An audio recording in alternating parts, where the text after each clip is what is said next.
আমাদের বিচ্ছেদ হয়েছে তো কি হয়েছে, আমি আবার গড়ে উঠব, আবার হাসি মুখে থাকার চেষ্টা করব, নিজেকে তোমার থেকে দূরে রাখার চেষ্টা করব।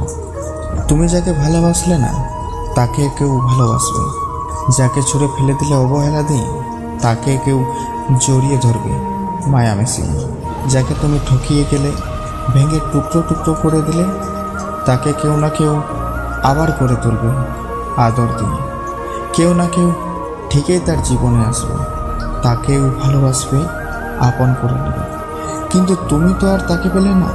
মানুষ তাকে হারাতে চায় যে তাকে ঠকাতে চায়। তুমি তো ওই মানুষটাকে হারালে যে তোমাকে মন প্রাণ উজাড় করে ভালোবেসেছিল।